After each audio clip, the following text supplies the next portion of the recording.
किसी जमींदार के महल के पास एक गरीब अनाथ विधवा की झोपड़ी थी। जमींदार साहब को अपने महल को झोपड़ी तक बढ़ाने की इच्छा हुई। विधवा से बहुत कहा कि अपनी झोपड़ी हटा ले, पर वह तो कई जमाने से वह वहां रह रही थी। उनका प्रिय पति और इकलौता बेटा भी उसी झोपड़ी में मर गया था।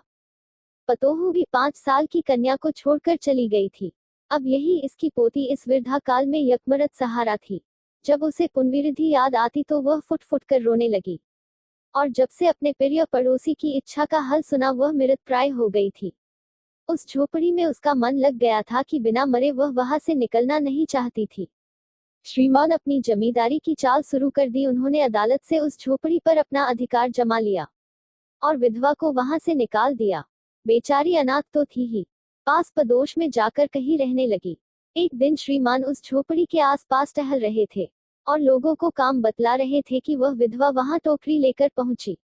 श्रीमान ने उसे देखते ही अपने नौकरों से कहा, हटा दो उसे यह से।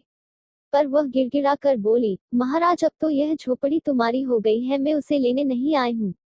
महाराज क्षमा करे, एक विनती है।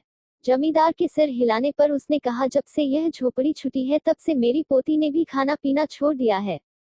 मैंने बहुत कुछ समझाया पर वह एक नहीं मानती।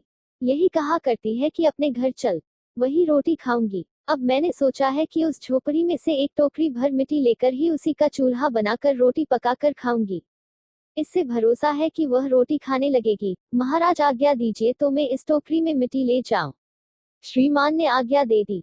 विधवा झोपड़ी के अंदर गई। वहां जाते ही उसे पुरानी बातों का स्मरण हुआ और उनकी आंखों से आंसू की धारा बहने लगी। अपने आंतरिक दुखों को किसी तरह संभलकर उसने अपनी टोकरी मिट्टी से भर ली और हाथ से उठाकर बाहर ले आई। फिर हाथ जोड़कर श्रीमान से प्रार्थना करने लगी, महाराज कृपा करके इसे हाथ लगाए जिससे कि मैं इसे अपने सर पर धर लूं। जमींदार साहब पहले तो बहुत क्रोधित हुए, पर वह जब बार बार हाथ जोड़ने लगी और पैरों पर गिरने लगी तो उसे कुछ दया आ गई।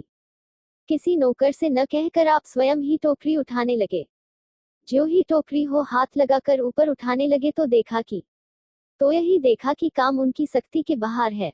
फिर तो उन्होंने अपनी सब ताकत उठाना चाहा, पर जिस स्थान पर टोकरी रखी थी वहां से एक हाथ भी ऊंची न हुई। वह लज्जित होकर कहा कि नहीं, यह टोकरी हमसे नहीं उठाई जा जाएगी। यह सुनकर विधवा ने कहा, महाराज नाराज न हो, आपसे एक टोकरी भर मिट्टी नहीं उठाई जाती और इस झोपड़ी में तो हजारों टोकरी मिट्टी पड़ी है।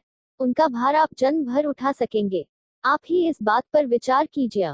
जमींदार साहब धन मद के गर्वित हो अपना कर्तव्य भूल गए और उन्होंने विधवा से क्षमा मांगी और उन्होंने झोपड़ी वापस कर दी।